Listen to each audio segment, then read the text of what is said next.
Welcome to the Photomochi Review, Episode 1. Today we're going to be reviewing the Sony A7CII. I'm your host, Bilaal Khan. And I'm Daniel Hakason, today's co-host. So Bilaal, before you bought this camera, what were you looking for in a camera? I needed a camera with a lot of dynamic range. I needed a camera that can shoot 4K 60, I can use in professional shoots. I wanted to upgrade to an A7 IV.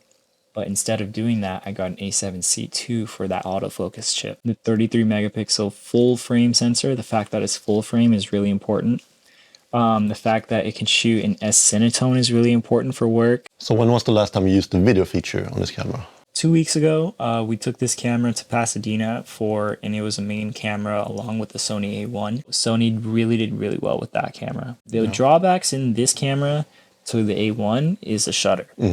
The shutter on the A1 can go up to 132,000th of a second, and this camera maxes out both mechanical and electronic shutter at 1/8,000th of a second. But the fact that this sensor is a full frame sensor really sealed the deal for me. Didn't matter if the viewfinder was smaller, didn't matter if the LCD screen is not as high resolution or not as bright. No, that's secondary in that case, yeah. Right, because the quality is there. The quality is all around the camera, from the design to the tech specs, to focusing on cars, trains, insects, birds, animals, whatever you want. You know, you can set it all up. So we're outside now, and we're gonna go ahead and take a few photos with the A7CII. Cool. Main thing that I really like about this A7CII is that it has real-time autofocus with AI built in. So I don't have to spend much time here, more than few seconds in one spot, getting the settings down, setting my exposure, and I'm really just ready to go. So we're in front of our Cybertruck today, and we're gonna go ahead and take a few photos of Dan and the Cybertruck.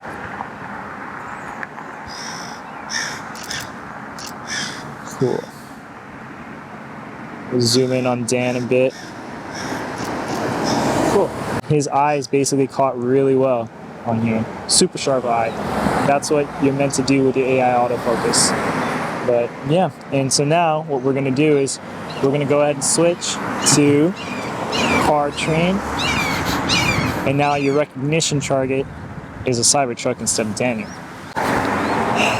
As you guys notice, I kind of have been using my LCD screen a lot more than my viewfinder, typically because this viewfinder is a little bit smaller than all the other Sony camera viewfinders. So when I really need to focus in on my exposure, I'll use my viewfinder, and Dan has used it as well. Stand right there, just stay right there. Angle? No, just straight. You're really tall, Daniel. Thanks. Let's see. All right, the car's in focus, but now he's in focus, so let's see. Like this? A lot larger. Let's actually switch to human. Dan, do that again. Yes, you're gonna have to squat just for this. You can see that in the photo, right? Right? F5. Let's go F4. And if you can see, the shades is what I'm really trying to suppose for. Now we're in here in Niles, and I have a challenge for you, Bilaal. Okay. So I'm gonna act as a customer for Photomochi. And I'm gonna give you a description of what I want in my photo, and then you're gonna try to capture that while explaining it. Okay. So I want you to try to blur out the background. Okay. Keep me and part of the flag in focus. Okay. So I'm gonna start here, walk towards you. Okay. And you're gonna try to make me look cool. Okay. Let's try and make you look cool then. Yeah. All right. So the plan of action for me personally is just to direct him, kind of tell him, to start walking, and when to start walking, when to stop walking. Stop walking. From that point, what I'm planning on doing is my settings are probably gonna be at f4.5, probably go with 1/640th or above. I'm gonna adjust here and Dan, can you do me a favor and stand more to your right 2 steps? Thank you. Okay. And let me triple check.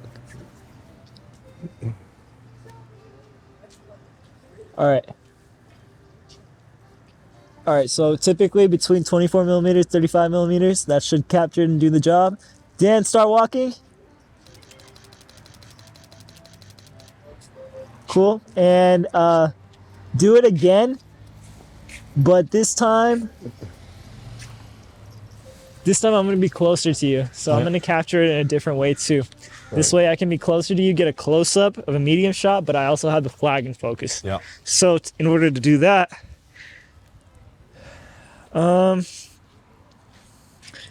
cool, Daniel in the USA. All right. So let's go down to 1/800th because I was at 1/1250th. Okay. All right, 24 millimeters. What I want you to do is I'm going to track you backwards. Yeah. And I'm in high plus mode. We're good. Subject tracking is human AI. Autofocus. 3, 2, 1. Start walking. All right, thank you. It's a little slow sometimes. Like, it's not very repetitive. It needs a recycle time. Otherwise, you can wear it out. What's cool is I can tilt my screen. I can really get low. Okay. Now give me a second. You want part of the flag, so probably 4.5 to 5. Let's go 1/800. And Dan. Okay, there we go. There we go. Lined up. Okay. That's better. Okay, Dan, start walking. There we go. Look closer at it. Hey, mister. Oh, yeah. Oh, yeah. Let's go up. And let's check on this flag. Some stars. All right. Yeah. Even at F9. Dan, hold this camera. Of course. All right. Heavy or light? Compared to what you've held before? I think it's very light.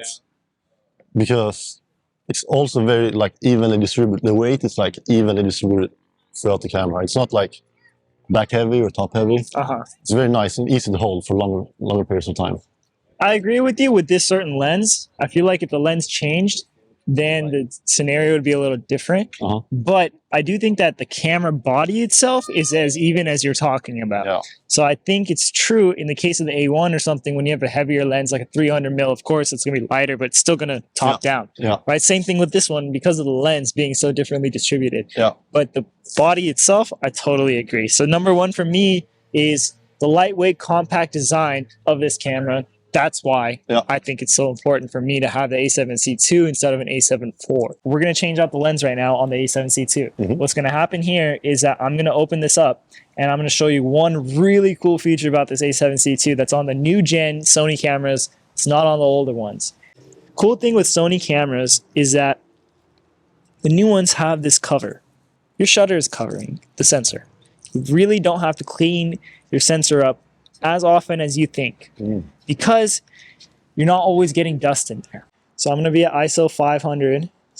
No, let's go to 640. Lower our shutter speed. Okay, 3, 2, 1. Okay. Lightweight, compact design lets me really carry it up to his face and decide what I want to do. Woo. Oh wait, I need to frame you right for this. Right there. Cool photos, a little dirty framing. Cool thing is, you're crispy clear. Nice. That's a G Master's power. Is that super clear, looking like a lion. There we go. Swedish fish lion. Sea lion. There we go. All right, thanks for joining us outside. We've got a Model X right here for us to go ahead and photograph today with the A7C II. So let's get right into it. First thing I want to do is I want to make sure that it's a car or train. That's my subject, ISO 125, f4.5. So let's see how this looks, 4.5. Let's actually get my leveler out, make sure the shot's leveled. This A7C II, right now it has a fast draw mode right here where when I look up to the camera, into the viewfinder, the LCD screen goes away, and then vice versa as well. So when I'm looking right here at the LCD, the viewfinder's shut off. So it's an electronic viewfinder with mirrorless cameras. They have electronic viewfinders, which are EVFs. Usually we have optical viewfinders with DSLRs, but times have changed with mirrorless cameras. So that's another reason why this camera is really cool, is it's compact, lightweight, and it's really just helping out get quick shots. I'm going to be a little farther away and zoom in. Yeah. This is a great setting. Check it out. Pretty sick. I think I'm gonna get a straight shot. Basically, the settings that I'm using for this is going to be at a 4.5, sometimes f8. I like higher shutter speeds, so right now I'm probably going to raise my ISO to 250, be at like f9, and 1/1000th of a second would be how I'd want to shoot this tip right now. And it's still underexposed as I zoom in, so probably go to 1/640th. Let's get a little lower. Let's do these close-up detail shots. Go a full 105. And then we'll get one. And then right here, if I'm keeping the Tesla logo towards the left side of the frame, I will have to tap on it to focus on there. And we are pretty underexposed. So here we go. Fix and fix. And there we go. Daniel. Yes. Recently, we just got our opportunity to shoot a TED Talk. Very exciting. Yeah, it was a lot of fun. Yeah, and you got to experience how to work with a different set, and so did I. Yeah. Right? When we went there, what was the camera setup like? And did you end up using the A7CII? I did. You did? Which is good, because I'm used to this now. Yeah, true. So we put this on a tripod. We had sort of you can imagine a stage. We had or like audience. seating audience, and then we had the stage in the front. Yeah. And I was in the top right corner. Okay. Looking down, sort of at an angle. So you were a little bit up the stairs, right? Yeah. Yeah, and tucked into the corner. Like the 11th row or something like that. Right. Pretty high up. Right. And luckily we had a 105 available. Because I was almost on the 105 all the event. Yeah.